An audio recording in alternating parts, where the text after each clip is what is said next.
હવે સમય વ્યતીત થયો, ઘટી એવી ઘટના, મહાદેવ પોતાના પરિવાર સાથે હિમાલયના ઉત્તુંગ શિખર કૈલાસ ઉપર બરફની પાટ ઉપર પગ ચડાવીને બેઠા છે. એક બાજુ કાર્તિકેય, એક બાજુ ગણેશજી અને વામાંગીની ગિરિજા મહાકાલી સ્વરૂપિણી ભગવતી આદ્યા ખડગિની, શૂલિની, ઘોરા, ગદીની, ચક્રિણી તથા શંખિની, ચાપિની બાણા ભૂષંડિક પરિધાયુધ માં પાર્વતી બાજુમાં બિરાજમાન છે.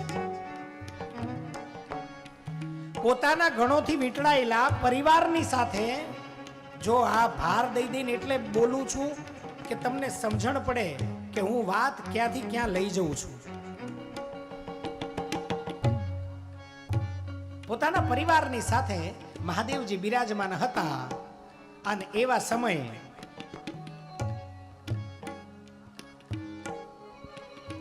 આ ફૂલનું વર્ણન કર્યું છે. આને ગલગોટો કહેવાય. શું કહેવાય? આ ફૂલનો દડો,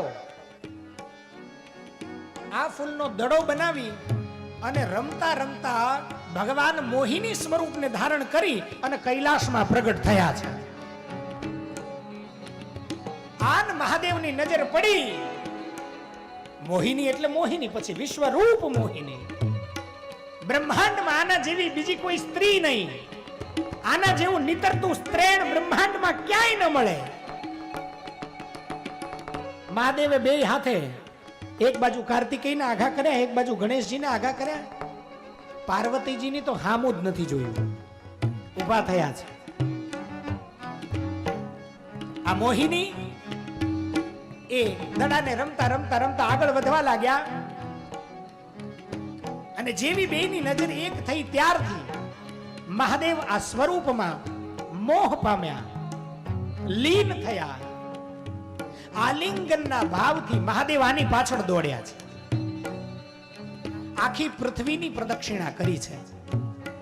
સમય વ્યતીત થતા મહાદેવથી જ્યારે અંતર વધ્યું ત્યારે મહાદેવનું અમોઘ તેજ પૃથ્વી ઉપર સ્ખલિત થવા લાગ્યું છે. અને જ્યાં જ્યાં પડ્યું ત્યાં ક્યાંક સોનાની ખાણો, ક્યાંક મણિમાણેકની ખાણો, ક્યાંક પારા, અનેક ઔષધિઓ પ્રગટ થઈ છે. આપમેળે આખી ખાણો ઉત્પન્ન થઈ.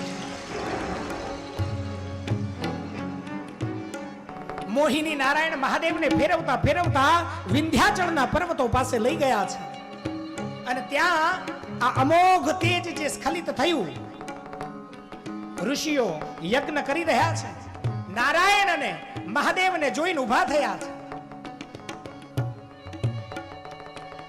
શિવના અમોઘ તેજને પત્રપૂટની અંદર એટલે પર્ણની અંદર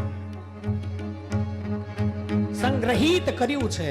અને આ એ જ અમોઘ વાયુને બોલાવી આજ્ઞા કરી અને અંજનાના કર્ણ રંધ્રથી એના ઉદરની અંદર સ્થાપન કર્યું છે.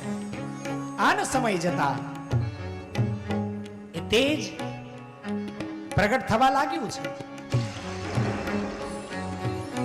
હરિ અને હર જ્યારે પ્રગટ થવાના હોય ને ત્યારે ઉદર વધે નહીં, પણ ઉદરની શોભા વધે. અને એ તેજથી જગત આખું પ્રકાશમાન થયું છે.